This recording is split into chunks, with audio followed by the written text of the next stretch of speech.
guys, welcome to another episode of Screaming Eagles Airsoft 101. I'm your host, Andrew Mullins. Thank you for this episode right here. Got an awesome gun review for you all. If you all are interested in the ACR of Modern Warfare 3, it's the first gun you get to use in Modern Warfare 2 with the heartbeat sensor and all that stuff. It's the Magpul ACR Masada. It's a gun designed, the real gun is designed to replace the M16. Of course, it's not really caught on that well.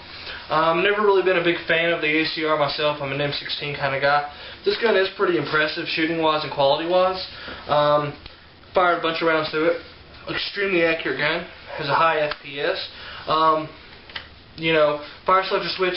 The reason why this gun is so great is the fact that it is designed for a left-handed and a right-handed shooter. All you have to do is just take a couple bolts out, your charging handles on the other side, fire selector switches on this side, and you're ready to be a left-handed shooter or a right-handed shooter. Now, semi-automatic, shoots pretty good. Full auto, still very good. It uses the M16 top mags, so if you're an M16 guy, you don't have to worry about much. In fact, let me get another M16. There's a classic Army M16 mag that goes with my M4. It goes right in, so you don't have to worry about getting different mags for this gun if you already have an M16. To adjust the hop up, pull the bolt back right there. It locks, and you adjust it like that way. Works the same way as the FAL that we have in the previous episode. And in order to close it back, same way as the FAL. There's a lever down here at the mag release that sends it forward. Both sides flip up or flip down, so you don't have to worry about taking anything off for a red dot or anything like that. And if you need to use them, just pop them back on, and you got yourself some sights. Comes with a cheek adjustable stock, so it's really handy for anybody who wants a cheek rest right here. All you gotta do is just pop it off, pop it back on. Good to go. A bunch of attachments for a 3-point tactical sling. Battery's relatively easy to take off. All you gotta do is just press that pin back, slide that off, put your battery in, you're good to go. Masada's a very nice gun. I like it a lot. Never will get rid of my M4s though. It's just not my kind of gun. But if you're looking for a good gun for the good deal, it's fairly expensive, but it's probably worth it because it is a very high quality, high grade gun, and it's, you know, it's professional training and simulations gun made by Magpul. I'd say it shoots around 400 to 500 FPS. It's around $500, so look it up on Trinity if you're willing to spend that much money on it.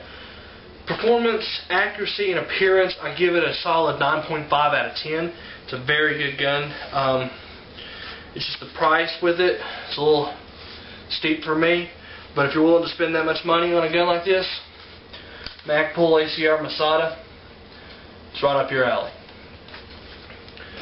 Okay guys, we're going to do another segment. We're concluding our guerrilla tactics. I'm going to talk a little bit about Crimson Wars, if you already don't know about it yet. Right now, pretty much what you have is, with guerrilla, we talked about ambushes, loadouts, and engagement things and all that stuff. Pretty much also the guerrillas need to worry about is recon. Sometimes you don't need to engage in combat, so you just worry about recon. Recon your enemy, learn their movements, and report them back to your main force if you have a main force. If you don't have a main force, just scout and attack. It's that simple. Choose your battles wisely if you're a guerrilla fighter. Don't get tangled up with a force twice your size where they can easily outmaneuver you and outgun you. Usually guerrillas would pick off, say you have a squad of 10 moving up a road and you have a guerrilla squad of 4. Usually a guerrilla squad would pick them off from behind of where they have to turn around and engage them that way instead of having to face them head on.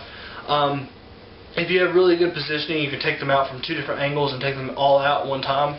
That is kind of the basics of the Eagles, of where numbers really don't matter. And guerrilla fighting kind of coincides with that, of where if you're fighting, you really don't need the number superiority in order to fight another team.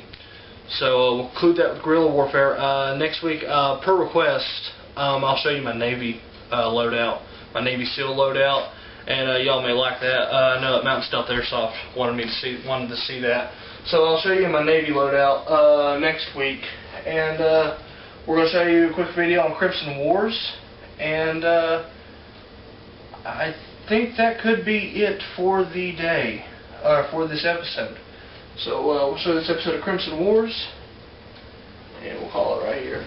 For all you who don't know what Crimson Wars is, just check out on Facebook. It should be on the Southwest Virginia Airsoft Federation, and Theta Airsoft, and the Screaming Eagles Airsoft. Most of you all have been invited. I know that over 100 people have been invited to it, so RSVP as soon as possible on the event page, and we'll get it set up. If you played the game Crimson Wars, it's based in that universe, so it's not exactly, it's alternate timeline, so it's been playing for a while. Trying to get a lot of admins together. All team captains have been picked, you know, so we don't have to worry about admins or team commanders. If we get enough people, we will have special teams assigned, 3 teams.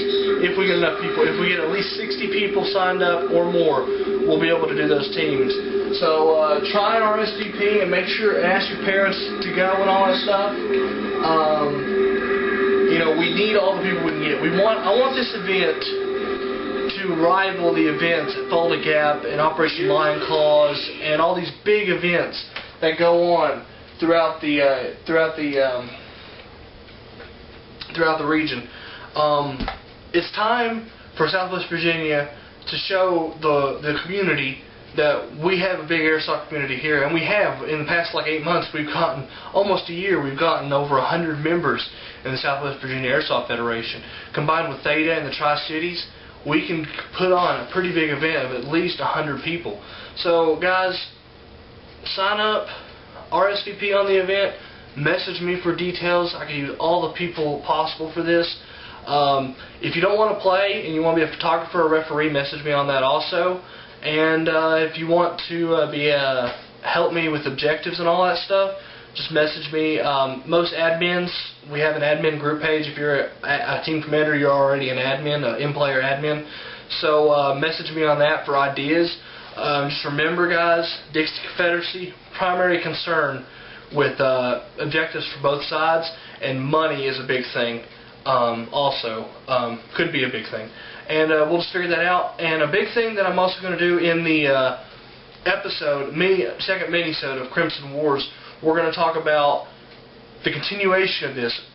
Depending on how it ends for Crimson Wars this year, will change how the game is played next year. There may be more factions, there may be less factions, new objectives, a new situation of how the war is fought.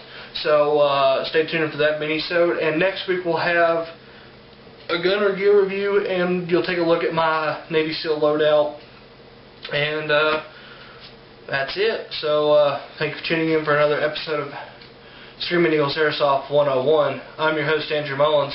We'll see you all next week.